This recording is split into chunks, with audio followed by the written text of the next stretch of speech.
And we're live. Here we go. This is Crypto Pio with Escape Velocity doing today's drop watch. I know I'm a little bit early. I won't be able to cover the drop live, but I wanted to get the details to you guys and give you guys a little bit of perspective going into it. So let's dive right in. The details actually aren't on the front page of NiftyGateway just yet, but I have the links through a little bit of insider maneuvering. So I've got this artist Zigor Samaniego pulled up.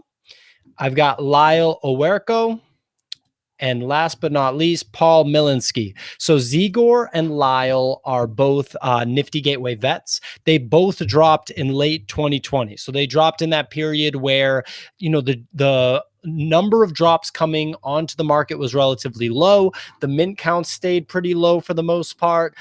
The cost to buy the pieces was pretty low, and everything mooned. Everything appreciated like crazy because it was like before NFTs had kind of blown up and nobody knew what was going on yet. So they're, you know, in many ways, NiftyGateway OGs, like late 2020, you are pretty much an OG at this point. And so my hope is that they're able to get their money, so to speak, as artists, because this is the first drop that they've had a chance to do since Nifty's blew up. So if either of them had come out in March or in February with another drop, it would be like, you know, crazy money, like $500,000 minimum for them. But because they didn't, it's, you know, a little bit of a tougher spot. So we'll see how it goes. So if we look at Zigor, right, he's doing drawings, editions of 25, all drawings here in one auction. I think this is really smart, right? Because he's got 1, 2, 3, 4, 5, 6, and then one auction. So if we do 6 times 25, that's 150 total mints times 700. He's signing up for a guaranteed 6-figure haul. He's going to make 105,000. All of these are going to sell out. So boom, great job. And then whatever he gets for the auction, that will be, you know, kind of the cherry on top. If you look at his previous stuff, very low mint count, low cost, right? $200 right here for this interesting 3D art that came out in, I believe it was November. If we look in the marketplace, I would be surprised if you can even buy any of these. You probably can't. Okay, 1,500. So 300 went to 1,500. So obviously that's a pretty solid return on investment. We're not seeing that as often now because of the current situation with mint counts, you know, a little bit of hesitancy for people to ape in because of the poor performance of the secondary market. So, you know, it's very hard to tell whether something's going to do well these days. Right here, you see this crazy scarcity. Basically, these have reached escape velocity. You cannot buy them unless you're willing to cough up ridiculous money. So that kind of is what it is. Lyle Owerko, if you follow NFTs, you've probably seen stuff from his boombox drops. It's performed really, really well, and it came out in November for sure. And he's continuing with this sort of vintage music setup, more boomboxes, cassette tapes. So we have a silent auction and a public auction. And that, I think, yeah, so that's it. Okay, so Lyle is just trying to basically clean up with this silent auction, you know, 9 mints going to the 9 highest bidders and 1 public auction. So we'll see what the story is there. You know, it's not necessarily like a casual collector's opportunity to enter here, because it's going to be big money realistically to get either of these. So that's good for him. I hope he cleans up. His previous stuff definitely did really well. If we look at this in the marketplace, $200 initial price on this blue boombox. Let's see what prices it's on sale for. So this was edition of 25, $200 price point. One sec. All righty. What do we got? Okay. Come on.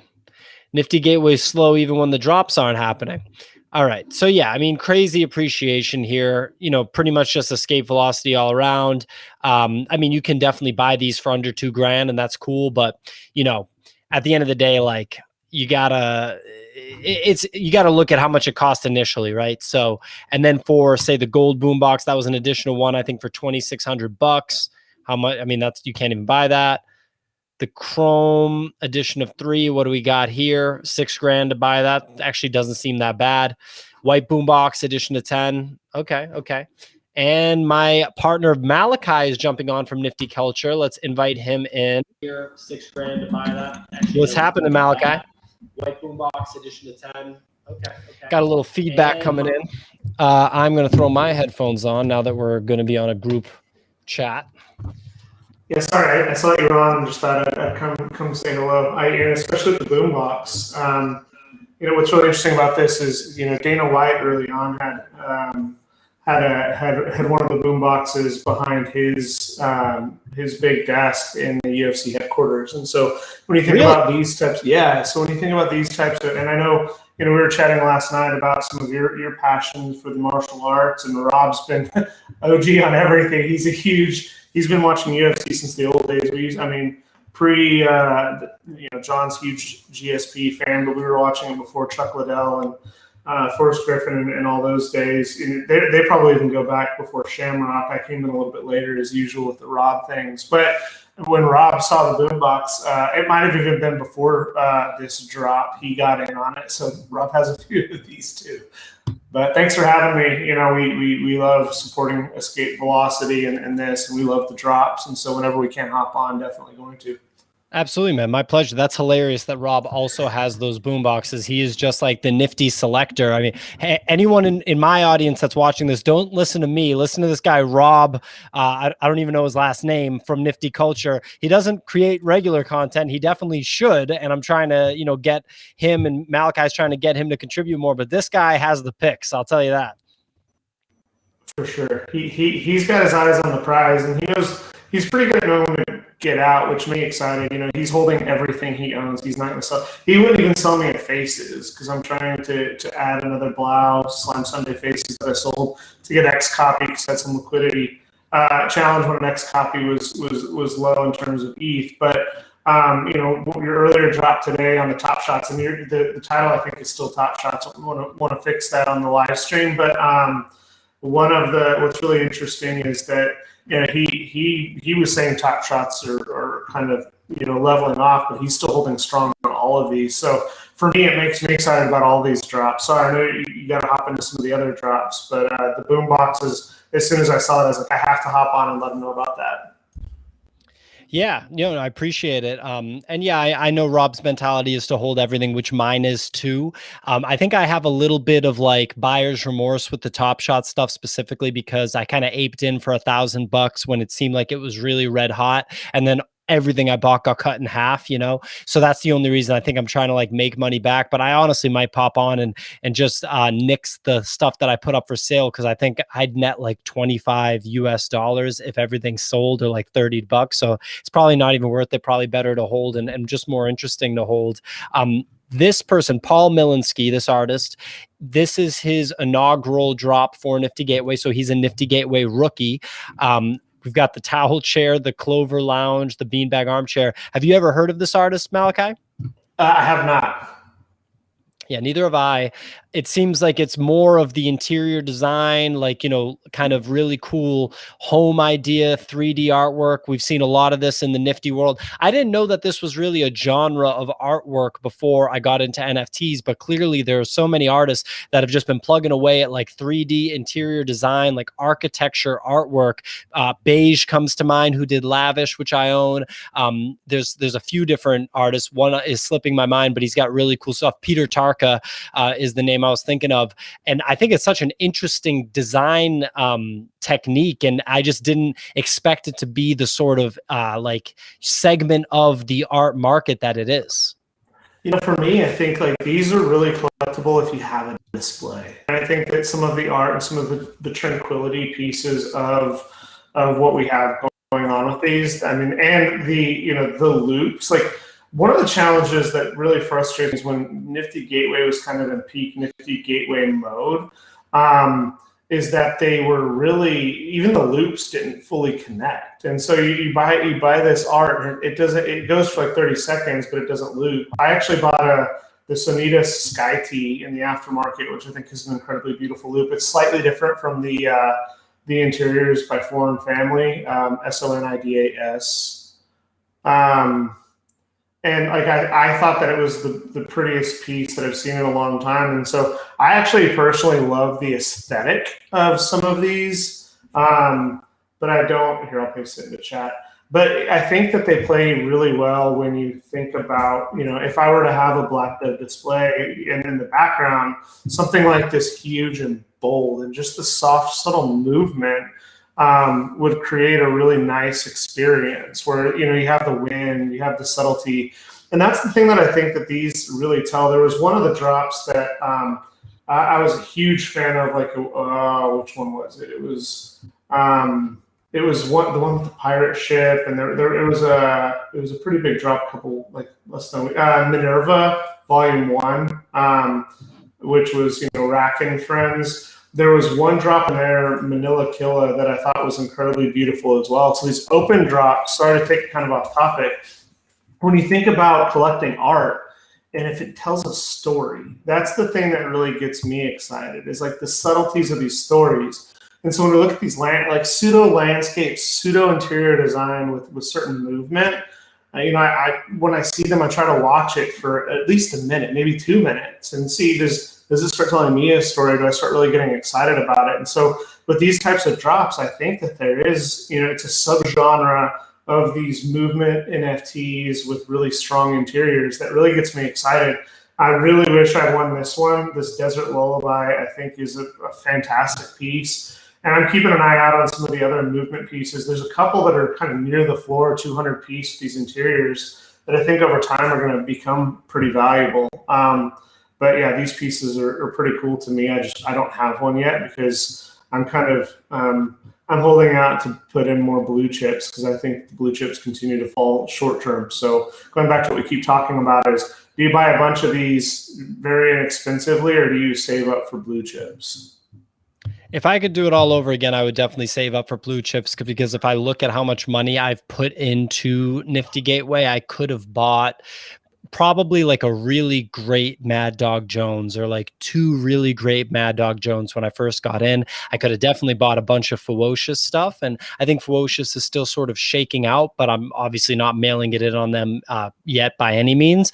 But yeah, I mean, I think that your strategy is on point to kind of hold out a little bit. I haven't checked on this one, and I remember we were on stream discussing this one, so this one's very cool to see that it looks like it appreciated, right? It was a drawing. And how much was it initially? 1,000? How much was it?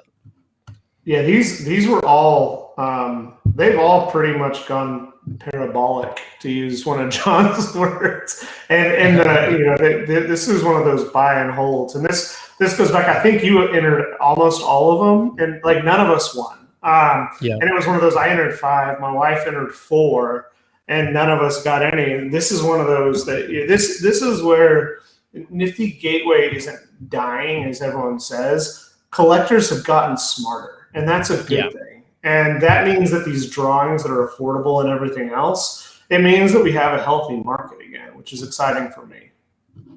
For sure. And I think that's a very, good observation, that it's not dead. It's just, kind of correcting itself. We have 3 open editions here at the $249 price point. So the hot price point, or I guess the regular price point, I should say, of the past like couple weeks has been, I'd say 333 was the number. And I think basically every open edition for 333 either remained at that number or, kind of depreciated from there. Like, I know I bought the odious May the 4th be with you, May 4th Star Wars themed drop at 333. I was like, there's no way this is going to just immediately depreciate, and it did. So now we're seeing an adjustment down to 249, and collectors are still on Discord saying that they're going to stay away from open editions. So the open edition thing is going to be an interesting story to kind of, witness shake out. And we'll also see from the artist perspective who's still doing open editions, because if you look here in this one with Lyle, he's got a silent auction and a public auction, and then for this one, it's all drawings and an auction. So no open editions in 2 out of the 3 drops today. Yeah, I actually really like the open editions. I like 2 of the 3 open editions quite a bit. I'm actually tempted to buy them. And it's one of those things that, like, the pendulum swings so much, or if there's so much resistance, you could actually get a when I look at Riverbed, I bought one of the Josh Pierce drops because I have an affinity to the green. And so I picked up the, Josh Pierce's 1,000, which is, I think, a really cool piece. But of those two, I think that the third, the luggage piece, and then the one with the waterfall, I think that those are pretty incredible pieces. And so I it's one of those things. I hope he sells a bunch so that he does well, or they do well. Yeah, probably. But it's also like, I picked up a few of the Bill Eilish pieces on the second drop, not the third one. And those, I tripled my money on both of those. I should have held, but it was one of those things. There was such negative sentiment that it kind of, the FUD made me say, okay, let's take some gains and get out of it. But for these two other pieces, those two open editions at 249, if they stay below 100, and that's the thing I've actually started doing is I'm actually watching the open editions, and I wait till, and they've shortened it, right? It used to be 5 minutes, then it went to 7, then it went to 15. Now it's back to 5. If both of those open editions, if they stay under 100 minted, and there's only, and yeah, Nifty's awesome. If they stay under 100, I probably pick. And entrance, I assume it's just a moving escalator. I'm not sure, but I think luggage are pretty pieces. So to have those in my collection, or at least one of those for $250 at that price point, there's no reason I wouldn't. Now, if it jumps to 150, 200, I think we've talked about it previously, but Takashi Murakami. Each one of his prints that he signs, that he actually puts out there, is one of 300 or fewer. And so when you think about artists that are up and coming, and you think about how do I relate digital art to non-digital art, my NFTs, that's usually the threshold that I come up with. If it's 300 or less and it's a pretty well-known artist, you're pretty safe to say you'll probably break even. These open editions, when they got to 2,000, 4,000 mints, it creates some challenges. So now that these are lesser known artists, if it's 100 or fewer prints, I think that there's going to be some excitement there. But we don't make the market, so it'll be interesting to see. Once again, if you love it, buy it. I think that Riverbed and Lost Luggage are really pretty. Yeah, I like Riverbed a lot. I think it's just an interesting concept. I wonder if something like that actually exists anywhere in the world. So it looks like they have posted the drops now. I know a lot of people kind of want, myself included, NiftyGateway to post the stuff sooner. And I think that they are listening and making adjustments. Just before we kind of wrap up, Malachi, any observations from the last maybe 48, 72 hours on the whole marketplace? We didn't have a drop last night, and we're back now, and we have some big artists. I'd be curious to know what you're thinking right now. Yeah, so actually I want to give a shout out to Daniel who hopped on.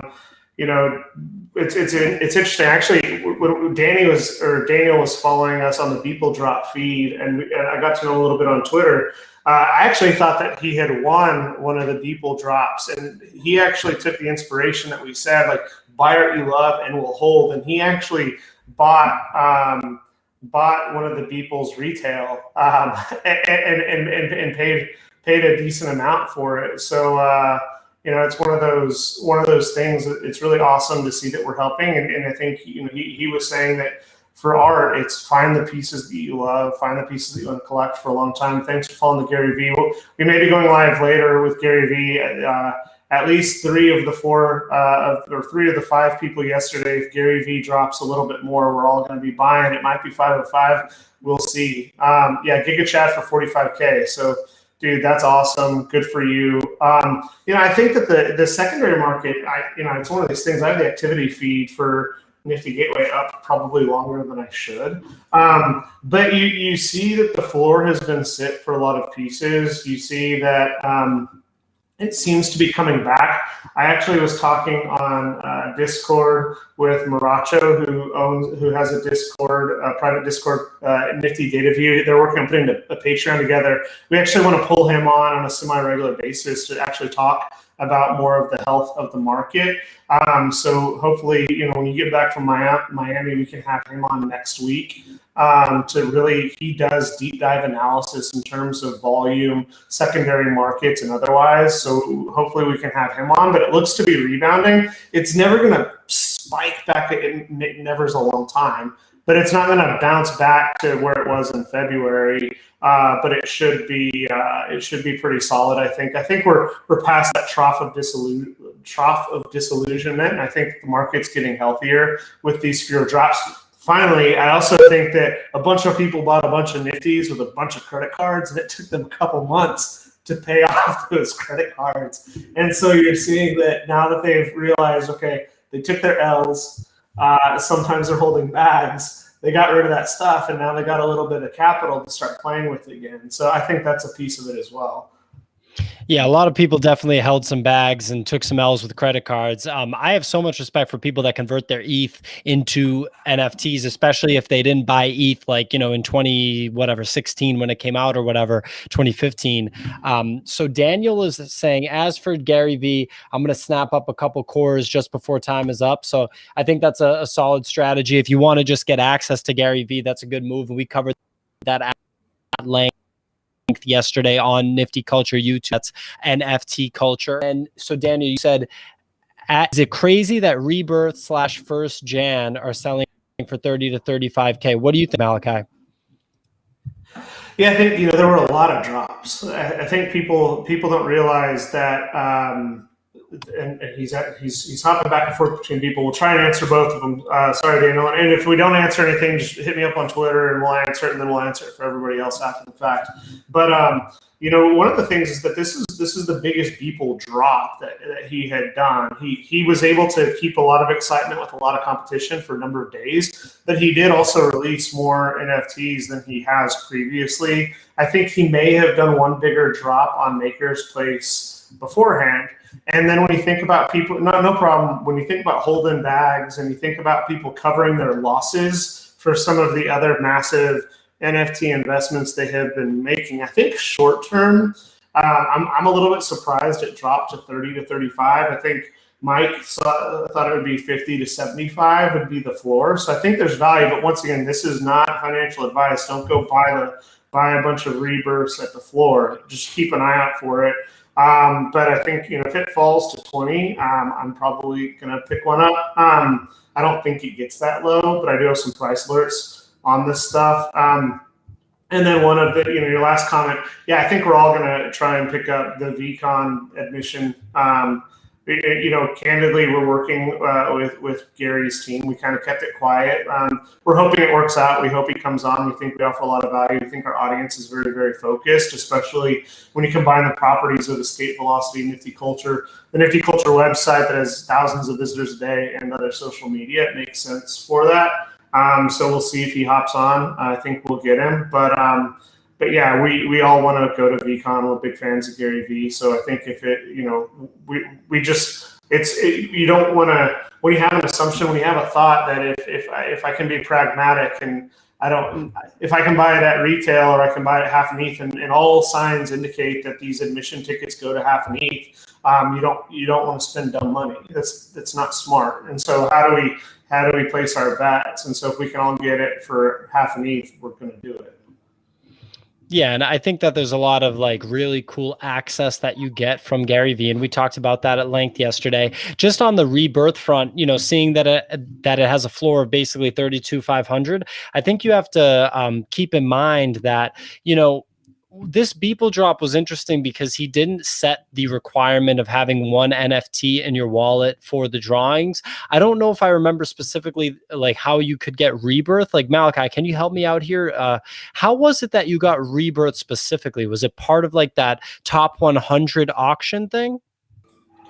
I don't, the NFT space moves so quickly.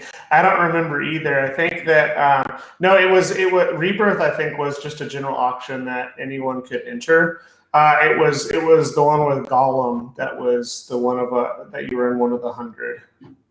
Okay, but so check this out, right? Rebirth, apparently it was some sort of raffle because some sort of. It was a raffle. Yeah, it was, but I think it was the general raffle that anyone could enter.